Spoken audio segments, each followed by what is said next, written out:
ಪ್ರಧಾನಿ ಮೋದಿ ಕರೆಗೆ ರಾಜ್ಯ ಬಿಜೆಪಿಯಿಂದಲೂ ಕೂಡ ಸಾಥ್ ನೀಡಲಾಗಿದೆ.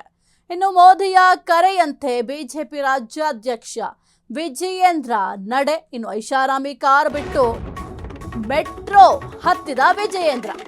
ಪ್ರಧಾನಿ ಮೋದಿ ಕರೆಗೆ ಈಗ ನಾಯಕರು ಸಾಥ್ ಕೊಡ್ತಾ ಇದ್ದಾರೆ. ಬಿಜೆಪಿ ನಾಯಕರು ಐಷಾರಾಮಿ ಕಾರನ್ನ ಬಿಟ್ಟು ಮೆಟ್ರೋ ಹತ್ತಿದ ವಿಜಯೇಂದ್ರ ಅವರು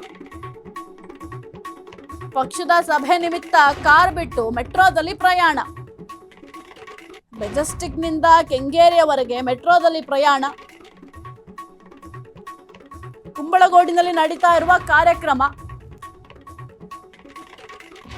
ಪ್ರಧಾನಿ ಮೋದಿ ಅವರ ಕರೆಗೆ ಈಗ ರಾಜ್ಯ ಬಿಜೆಪಿಯಿಂದಲೂ ಕೂಡ ಸಾಥನ್ನ ನೀಡಲಾಗ್ತಾ ಇದೆ.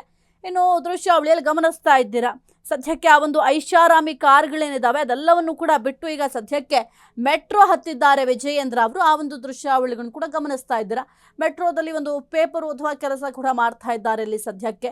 ಇನ್ನು ಬಹಳ ವಿಶೇಷವಾಗಿ ಮೋದಿ ಅವರು ಕರೆಯನ್ನು ಕೊಟ್ಟಿದ್ರು, ಈ ಒಂದು ಪೆಟ್ರೋಲ್ ಡೀಸೆಲ್ ಅಂದರೆ ತೈಲಗಳೇನಿದ್ದಾವೆ ಕಡಿಮೆ ಪ್ರಮಾಣದಲ್ಲಿ ಬಳಕೆ ಮಾಡಿ ಅಂತ. ಈ ಒಂದು ಕರೆಯ ಬೆನ್ನಲ್ಲೇ ಈಗ ಪೊನ್ನಣ್ಣ ಅವರು ಕೂಡ ತಮ್ಮ ಏನು ಪಡೆಯನ್ನು ನೀಡಲಾಗಿದೆ, ಬೆಂಗಾವಲು ಪಡೆ, ಆ ಒಂದು ವಾಹನಗಳೇನಿದ್ದಾವೆ ಅದನ್ನು ವಾಪಸ್ ಪಡ್ಕೊಳ್ಳಿ, ನಮಗೆ ಬೇಡ ಅಂತ ಮನವಿ ಮಾಡಿಕೊಂಡಿದ್ದಾರೆ. ಮತ್ತೊಂದು ಕಡೆ ರಾಜ್ಯಾಧ್ಯಕ್ಷ ವಿಜಯೇಂದ್ರ ಅವರು ಕೂಡ ಪ್ರಧಾನಿ ಮೋದಿ ಅವರ ಕರೆಗೆ ಓಗೊಟ್ಟು ಸದ್ಯಕ್ಕೆ ಸಾಥನ್ನ ನೀಡಿದ್ದಾರೆ. ಅವರ ಐಷಾರಾಮಿ ಕಾರ್ಗಳೇನಿದ್ದಾವೆ ಆ ಕಾರ್ಗಳನ್ನು ಬಿಟ್ಟು ಮೆಟ್ರೋದಲ್ಲಿ ಪ್ರಯಾಣವನ್ನು ಬೆಳೆಸಿದ್ದಾರೆ. ಇನ್ನು ದೃಶ್ಯಾವಳಿಯಲ್ಲಿ ಗಮನಿಸ್ತಾ ಇದ್ದೀರಾ ಮೆಟ್ರೋದಲ್ಲಿ ಯಾವ ರೀತಿ ಪ್ರಯಾಣವನ್ನು ಬೆಳೆಸಿದ್ದಾರೆ ಅಂತ. ಮುಖ್ಯವಾಗಿ ಈಗ ಮೆಟ್ರೋ ಬರುವಂತಹ ಸಂದರ್ಭದಲ್ಲಿ ಅಲ್ಲಿ ಕ್ಯೂನಲ್ಲಿ ನಿಲ್ಲಬೇಕಾಗತ್ತೆ.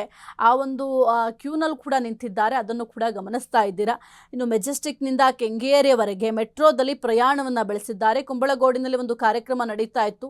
ಈ ಒಂದು ಕಾರ್ಯಕ್ರಮಕ್ಕೆ ಹೋಗಬೇಕಾಗಿತ್ತು, ಅಂದರೆ ಹಾಜರಾಗಬೇಕಾಗಿತ್ತು. ಹಾಗಾಗಿ ತಮ್ಮ ಐಷಾರಾಮಿ ವಾಹನ ಏನಿತ್ತು, ಈಗ ಐಷಾರಾಮಿ ವಾಹನದಲ್ಲಿ ಹೋಗುವಂಥ ಸಂದರ್ಭದಲ್ಲಿ ಸರ್ವೇ ಸಾಮಾನ್ಯವಾಗಿ ಯಾವುದೇ ವಾಹನ ಆದರೂ ಕೂಡ ಪೆಟ್ರೋಲ್ ಡೀಸೆಲ್ ಅನ್ನೋದು ಬಹಳ ಮುಖ್ಯ. ಆದರೆ ಈಗ ಮೋದಿಯವರು ನೀಡಿದ ಕರೆಯ ಬೆನ್ನಲ್ಲೇ ಈಗ ಸದ್ಯಕ್ಕೆ ಮೆಟ್ರೋ ಪ್ರಯಾಣವನ್ನು ಬೆಳೆಸಿದ್ದಾರೆ ವಿಜಯೇಂದ್ರ ಅವರು.